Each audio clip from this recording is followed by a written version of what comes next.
¿Alguna vez te quedaste despierto hasta tarde escuchando a un familiar contar una historia? No una historia cualquiera, sino de esas que empiezan con un "esto pasó de verdad" o algo así, y que se cuentan en voz baja, como si algo pudiera escucharlos. Tú intentas no creer, te dices que son exageraciones o recuerdos mal contados, pero aún así, algo en su mirada te hace dudar, porque lo inquietante no es la historia en sí, sino la convicción con la que la cuentan. Esa seguridad absoluta de que ocurrió, de que lo vieron. Y cuando termina el relato y el silencio se queda en el aire, te preguntas, aunque no quieras, ¿y si algunas de esas historias son verdad? Hoy voy a contarte dos de esas historias, así que apaga las luces, relájate, y si tienes una que no te deje dormir, puedes dejarla en los comentarios. En cuanto a brutalidad, los carteles mexicanos solo son superados por los rusos, y eso únicamente porque ellos llevan más tiempo perfeccionando el oficio. La droga devora millones de vidas al año, y quienes la dirigen no ven personas, ven carne, carne que se rompe, se vende o se tira, de formas que algunos llaman extravagantes. Entonces, explíquenme algo.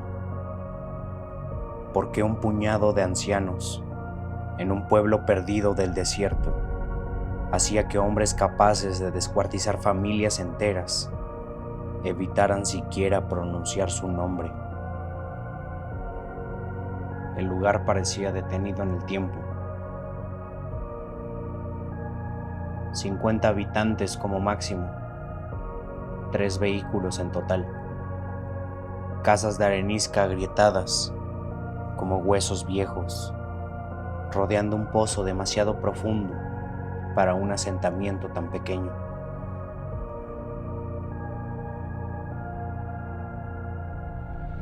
En lo alto de la colina, una iglesia, dominándolo todo, como un ojo seco, vigilante.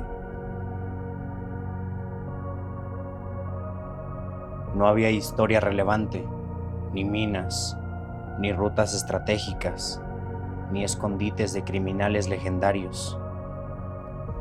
Solo ancianos, viviendo en un lugar que parecía olvidado incluso por el mismo tiempo. Y aún así, el cartel más peligroso del continente evitaba ese sitio como si estuviera infectado. Éramos 4, buscando a una mujer desaparecida. Casey Jones, 27 años, brillante, camino a un doctorado en arqueología. Había decidido investigar sus raíces latinas. Eso fue un mes antes de que cruzáramos la frontera tras su rastro. Para entonces, ya sabíamos lo que significaba. Esa no era una zona donde se pedían rescates. Era una zona donde se iba a recoger cuerpos. La arrogancia estadounidense fue lo que nos metió ahí. Cruzamos la frontera en un Hummer H1 negro, blindado. Una declaración rodante de violencia. Tatuajes, armas, miradas duras.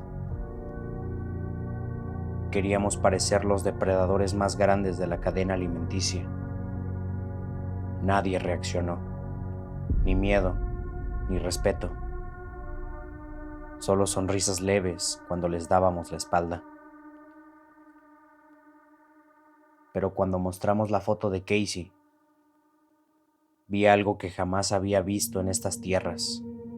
No asco, no lástima, miedo real. Un miedo primitivo.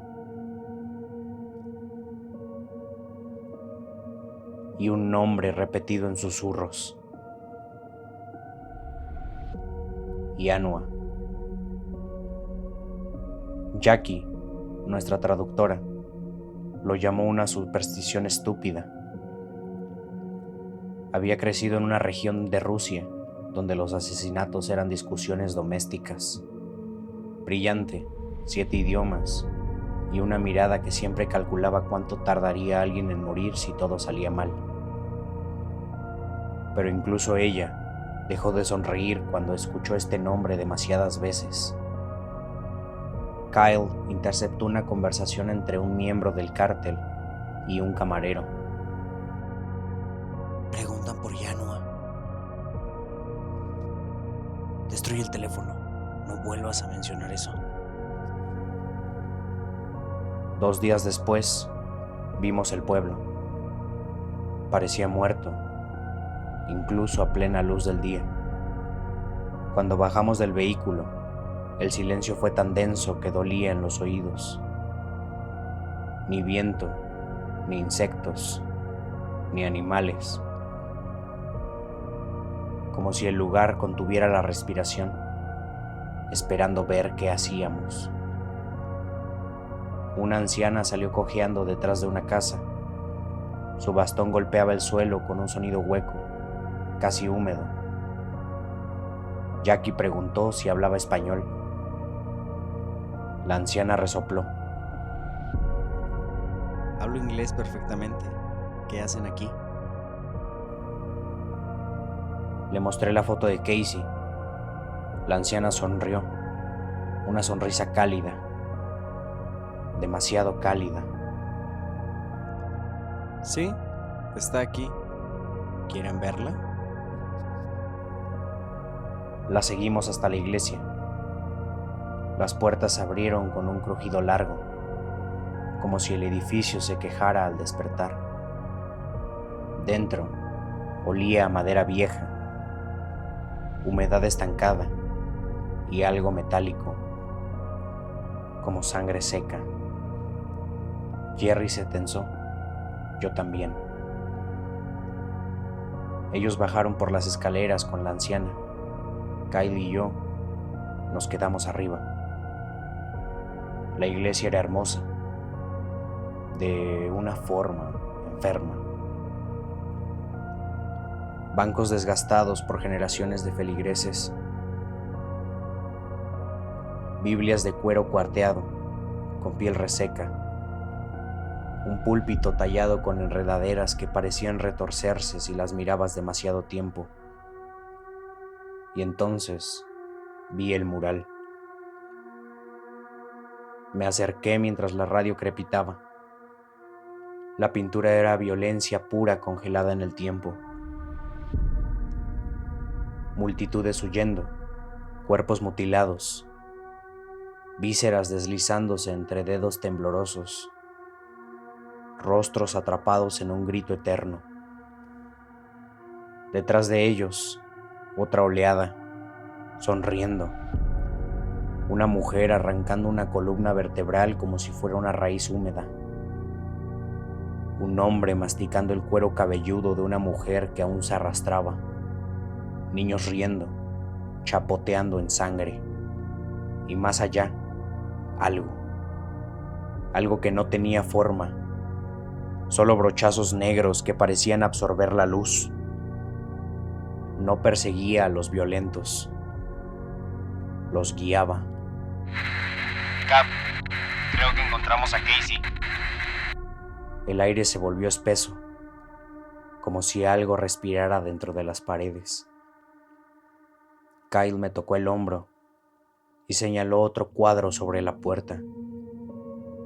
Una especie de última cena. Personas reunidas alrededor de un libro grueso, marrón oscuro, con textura orgánica, como si hubiese sido encuadernado con piel en descomposición. Enredaderas rodeaban un símbolo imposible de enfocar, y allí, 2 puestos a la derecha del libro, Casey, sonriendo. ¡Casey! Entonces, escuchamos el sonido. Metal contra carne, un golpe húmedo, algo siendo arrastrado por el suelo. La radio explotó en un chillido, ¡Cap! ¡Salgan de aquí! ¡Corran! Un grito que se rompió a la mitad, como si alguien hubiera cerrado una puerta dentro de la garganta de Jerry. Les mentí a sus padres. Murieron gritando como animales que entienden demasiado tarde que van a ser desollados vivos. La puerta del fondo se abrió lentamente.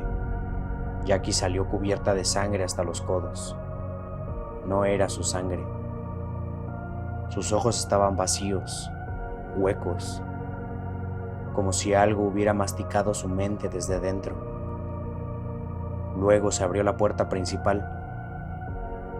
Los aldeanos entraron rodeándonos. Viejos, sí, pero sus movimientos eran rápidos, firmes, decididos. Sus armas improvisadas estaban manchadas de algo oscuro y seco. La anciana apareció sonriendo. Querían saber qué le pasó a la chica. Se hizo a un lado. Ya lo han visto. Ahora pueden irse. Nos escoltaron hasta la camioneta, como si fuéramos invitados de honor de una ceremonia obscena.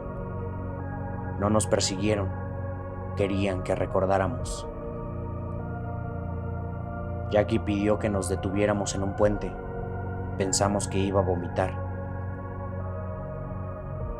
Se quedó mirando al horizonte, en silencio absoluto.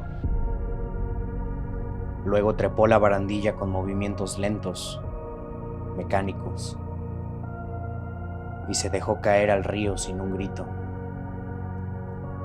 como si algo, allá abajo, la estuviera llamando por su nombre. Han pasado años, pero cada noche sueño con lo mismo, algo en la oscuridad arrastrándose, respirando húmedo, paciente, acercándose desde las profundidades de ese pueblo. No sé qué es, solo sé que sigue ahí, esperando. Y anoche, al despertar, escuché madera crujir suavemente en mi casa, como una puerta abriéndose desde dentro. Mi abuela nació en un pueblito diminuto, perdido en el desierto de México. Nunca ha querido decirnos el nombre, y cada vez que le preguntamos, solo responde que revelar ese nombre sería invitar a la oscuridad que aún vive allí. De niños, mis primos y yo creíamos que exageraba, hasta que empezó a contarnos la única historia que admite compartir sobre ese lugar. Una leyenda urbana, aunque ella insiste en que no es una leyenda, sino algo que realmente ocurrió. Dice que cuando era joven, varias monjas huyeron del convento del pueblo. Antes de marcharse, le confesaron al cura lo que habían visto.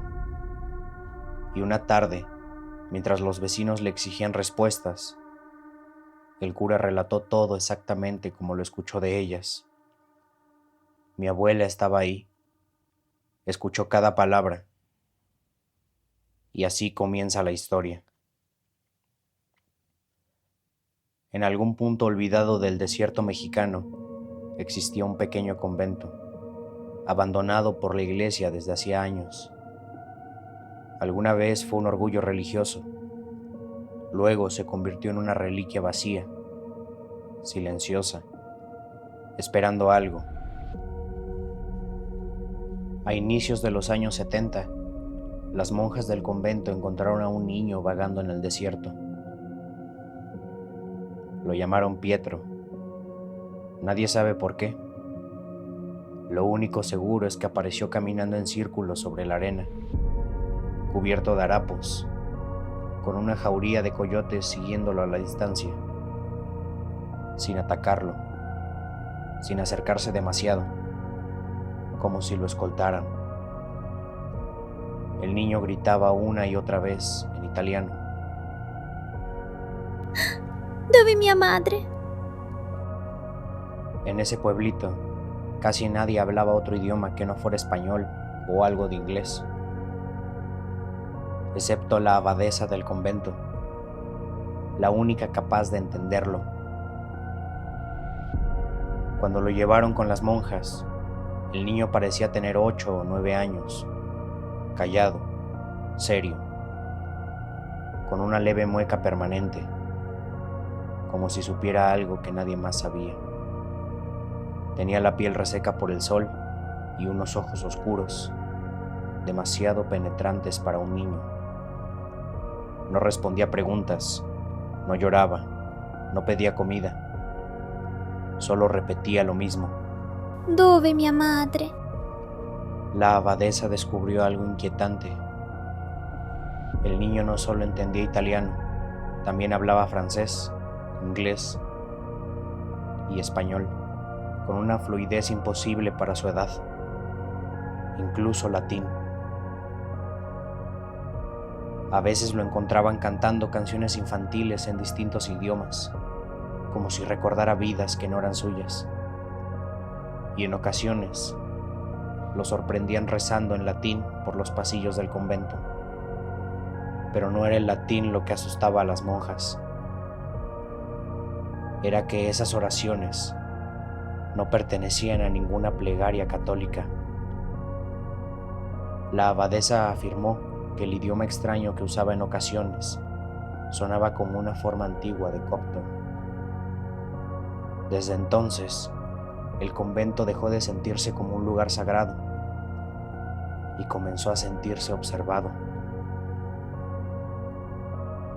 Por las noches, cuando todas dormían, se escuchaba su voz desde la pequeña habitación junto a la cocina. Cantaba siempre la misma canción francesa, una y otra vez, hasta las 3 de la madrugada. Ninguna monja, excepto la abadesa, se atrevía a entrar en su habitación. Las 7 más jóvenes le tenían miedo. No podían explicarlo, pero el niño las miraba durante las oraciones como si memorizara cada palabra. Nunca quiso convertirse al catolicismo y aún así recitaba las oraciones en latín con ellas y luego añadía frases en aquel idioma desconocido, como si rezara a algo distinto. El miedo creció en silencio, hasta que una noche 3 monjas decidieron que ya era suficiente. No era una bendición, él era algo que no debía estar allí. Se reunieron en la cocina, rezaron juntas y caminaron tomadas de la mano hacia el pasillo que conducía a la habitación del niño. Al acercarse, vieron la luz de una vela parpadeando debajo de la puerta y escucharon su canto, más claro, más cerca. La primera monja respiró hondo y abrió la puerta lentamente. El canto se detuvo en seco, la vela se apagó y una pequeña risa infantil llenó la habitación. La única luz provenía de la luna entrando por la ventana. Las monjas buscaron el origen de la risa, paralizadas por el miedo. Entonces una de ellas vio un par de ojos debajo de la cama. Esta vez, gritó.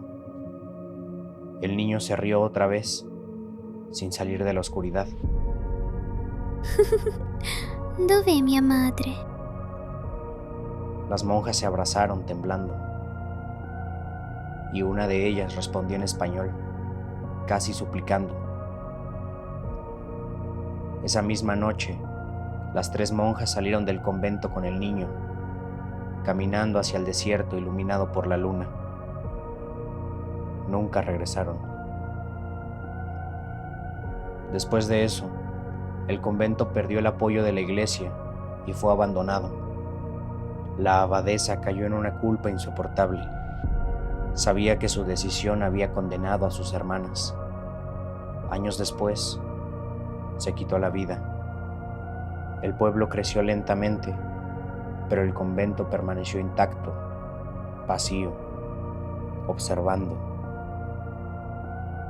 Al final de los años 80, el único teléfono público del pueblo comenzó a sonar todas las noches, entre la 1 y las 3 de la madrugada, y quien contestaba escuchaba primero una pequeña risa.